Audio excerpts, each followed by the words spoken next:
Good evening, everyone. I'm Anup sir from Jharkhand Ranchi Mandar. यदि आपने मेरे चैनल को सब्सक्राइब नहीं किया है तो जल्दी जल्दी कर लें, क्योंकि यहाँ पर आपको मिलता है हर कुछ, एवरीथिंग अंडर वन चैनल।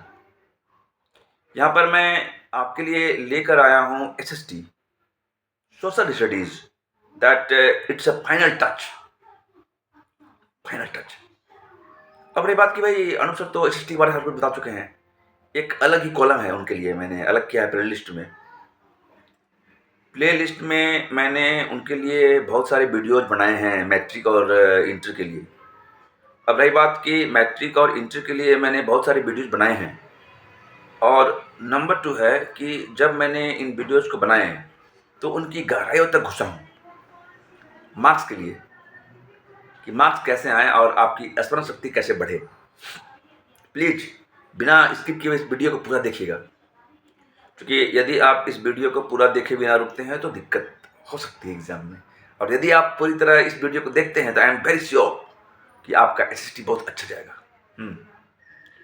इस जस्ट बाद मेरा आने वाला एक वीडियो कि अंतिम ओवर में लगभग 26 रन हैं और मतलब कि मात्र 6 गेंद शेष है सामने खड़े हैं सचिन जी, ठीक है। तो क्या हो सकता है, what is possibilities that if you have not studied and you are here, then what can you do. चलिए, समय को मतलब बचाते हुए एक बात मैं कहना चाहूँगा यहाँ पर, क्योंकि अभी मैं लगा हुआ हूँ आपके SST को मैं फिनिश करने जा रहा हूँ। कैसे करना है, हिस्ट्री के लिए मैंने आइडियाज़ दे चुके हैं पहले, जस्ट पहले मेरे वीडियो में देखिएगा आप। ज्योग्राफी के लिए दिया है, सिविक्स के लिए दिया है, इकोनॉमिक्स के लिए दिया है। अब मैं आया हूँ किसमें, SST में कम्प्लीटली कि करना क्या है। यार जहाँ पर इकोनॉमिक्स की बात आती है ना, वहाँ पर जस्ट कैसे है लेन देन, विनिमय, मुद्रा, एक्सचेंज, दिस दैट। हिस्ट्री की बीता बात आती है तो पिछला कल, बीता हुआ कल। ज्योग्राफी में बात आती है तो भूमि के बारे में, यहाँ वो था, पहाड़, पठान, चट्टान, दिस दैट, और सिविक्स की बात आई तो बस वही है, लोकसभा, ये वो, दिस दैट, मंत्रिमंडल, this that, cabinet, this that,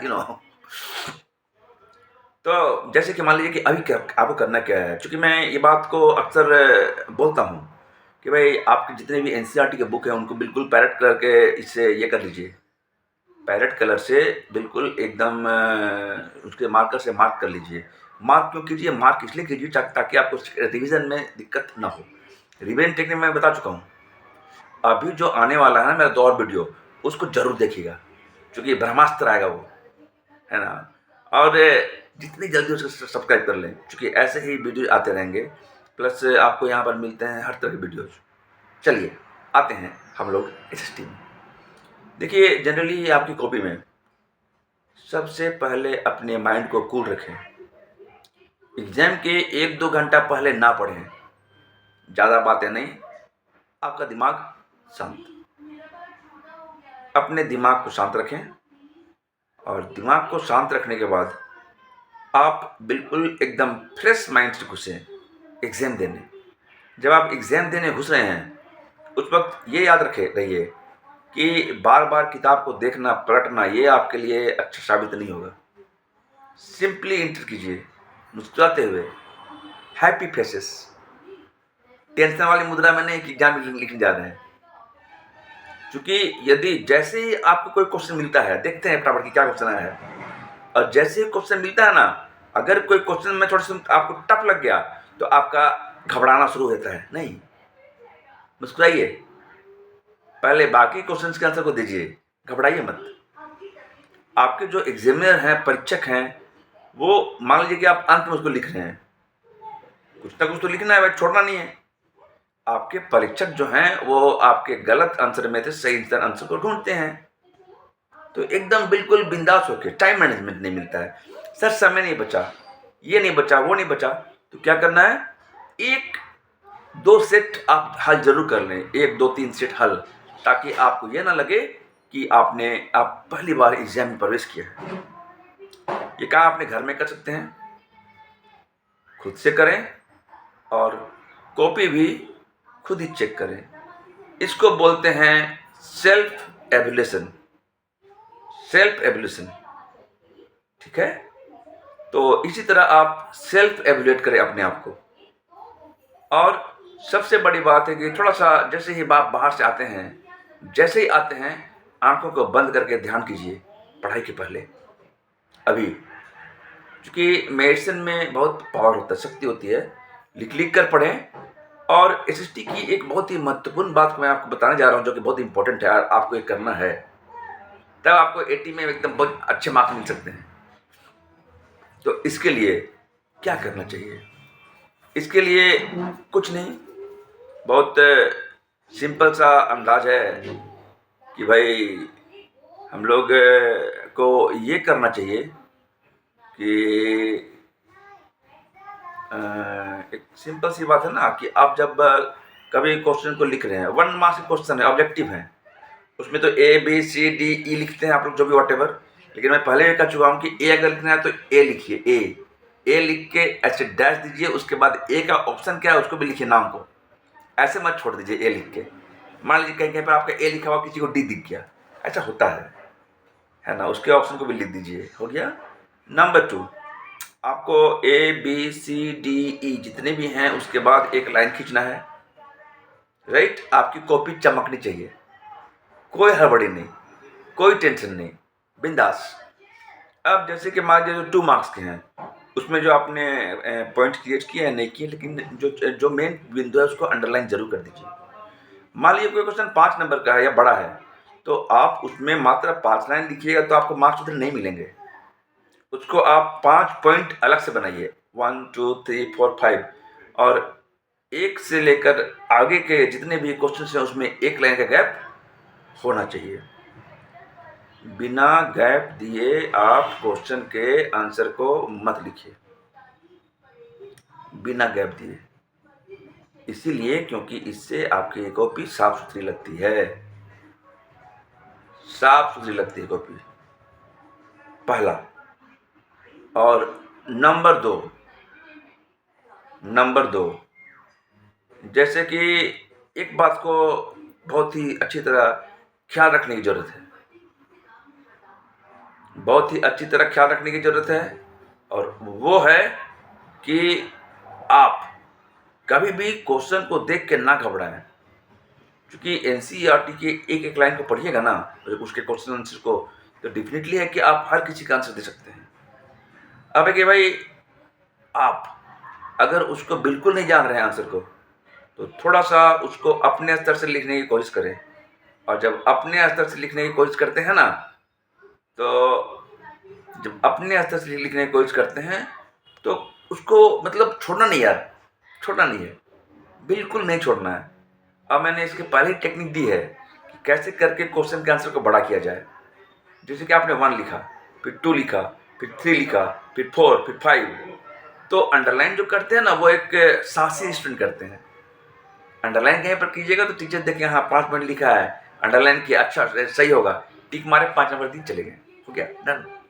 क्योंकि मेरे कहने का अर्थ है कि अगर आपके कॉपी का इम्प्रेशन बढ़िया होगा तो आपको मार्क्स मिलेंगे, अगर इम्प्रेशन बढ़िया नहीं होगा तो दिक्कत हो जाएगी। अगर मान लीजिए कोई क्वेश्चन टफ लग रहा हो, टफ, तो एकदम उसको आप अंत में लिख रहे हैं, तो अगर आपके पहले का प्रभाव अच्छा है कॉपी का, तो आपको अंत में नंबर मिल जाने की संभावनाएं ज़्यादा रहती है। आप जो है इस बात को ध्यान दें और एकदम बिंदास रहें, बिंदास बिंदास रहिएगा तो काम होता चला जाएगा, होता चला जाएगा, होता चला जाएगा। और एक बहुत ही महत्वपूर्ण बात है यहाँ पर, एक बहुत ही महत्वपूर्ण बात, जब महत्वपूर्ण बात यहाँ पर हम लोग देखते हैं तो ये कैसे होगा बताइए। आप एसएसटी में कभी घबराए मत। जब मान लीजिए कि मैप वगैरह की बारी आती है, व्हाटएवर जो भी, तो उसको एकदम बिंदास से लिखें। जब आप हिस्ट्री पढ़ते हैं ना या ज्योग्राफी पढ़ते हैं, व्हाटएवर यू आर रीडिंग, तो आप एक इमेजिनरी वे से पढ़िए कि आप वहाँ के हिस्से हैं। धीरे धीरे आपको सारी टेक्निक आने लगेगी, क्वेश्चन एक ही मत छोड़िएगा। और अगर मैंने पहले भी समझाया है कि यदि हम बोलते हैं कि पानी आ रहा है, उसको हम ये भी बोल सकते हैं कि जब बाहर मैंने मेघ की गर्जना सुनी तब लगा कि पानी आ रहा है। जब मैं बाहर निकला, पानी मैं भीग गया, तब मेरे को लगा कि पानी आ रहा है। मैंने एक ही बात को 3-4 तरह से, पॉइंट बना बना के, एक एक लाइन छोड़ छोड़ के, एक एक लाइन छोड़ छोड़ के आप लिखें, तब देखिएगा कि आप आगे बढ़ते चले जाइएगा, आगे बढ़ते चले जाइएगा। पॉइंट बनाइएगा, इम्प्रेशन अच्छा होना चाहिए कॉपी का, और एकदम बिल्कुल सही तरीके से। मान लीजिए कि क्वेश्चन नंबर 1 है, सॉरी पॉइंट नंबर 1 है, उसको आप 1 लिखते हैं, उसमें कुछ पॉइंट लिखें। सेकंड नंबर एक लाइन छोड़ के सेकंड नंबर फिर एक पॉइंट लिखें, फिर थर्ड फिर एक पॉइंट लिखें, और उस पॉइंट को क्रिएट करते जाइए। 2 लाइन लिख के मत छोड़ दीजिए, बड़ा लिखिए, बड़ा। और लिखने के बाद 2-3 जगह अंडरलाइन, क्योंकि परीक्षक आपको, एग्जामिनर जो है आपको 2-3 लाइन के लिए सब अंक नहीं देंगे। और एग्जाम में घुसने के पहले 2 प्रैक्टिस जरूर कीजिए, होम में 2 प्रैक्टिस। प्रैक्टिस सेट में अगर 10 से 15 है, तो जब आपने एनसीईआरटी और उस सबको पढ़ लिया, उसके बाद अंत में जरूर देखिए, अंत में जरूर देखिए कि क्या इस बाकी के जो 8 हैं उसमें क्या करना है। बाकी के 8 चैप्टर में या 8 प्रश्न पत्र में क्या कोई क्वेश्चन ऐसा तो नहीं है जो अछूता रह गया है। लिखने का अभ्यास करें। टाइम मैनेजमेंट बहुत इंपॉर्टेंस रखता है। 2 घंटा 45 मिनट में एक टारगेट रखिए, लिख लीजिए। 2 घंटा 45 मिनट में लिख लिया आपने, उसके बाद कॉपी को अगर बांधना हो तो बांध लीजिएगा। उसके बाद चेकआउट कर लीजिएगा कि आपने सारे क्वेश्चन का आंसर दिया या नहीं, राइट। दिया कि नहीं चेकआउट कर लीजिएगा, या फिर एक बार चेकआउट कीजिए और फिर आराम से दे दीजिए। आप ये सब पॉसिबल कैसे है? मेडिटेशन और ध्यान से पॉसिबल है। एसएसटी कुछ भी नहीं है, बस उसमें लिखने की कला होनी चाहिए। चलिए, मैं यहाँ पर इसी बात को कहकर अंत कर रहा हूँ। एग्जाम्स में लिए मेरे लिए एग्जाम्स का अभी मेरे लिए बहुत सारा समय है, हमारे लिए एक्चुअली भाई, मेरे लिए नहीं, ठीक है। वीडियोज आते रहेंगे, आप देखिएगा, आपको अच्छे लगेंगे और आप उसको पालन कीजिए। और हाँ, एक अंतिम संदेश देना चाहूँगा यहाँ पर। कभी मान लीजिए कि आपके एग्जाम्स कुछ खराब चले गए हैं, या फिर 2-4-5 में छूट गया, उसको टेंशन मत लीजिएगा। जो हो चुका वो हो चुका, अब आगे देखना है, अब आगे देखना है। हंसते रहिए, मुस्कुराते रहिए, खुश रहिए, खुशियाँ बांटिए। जय हिंद, जय भारत।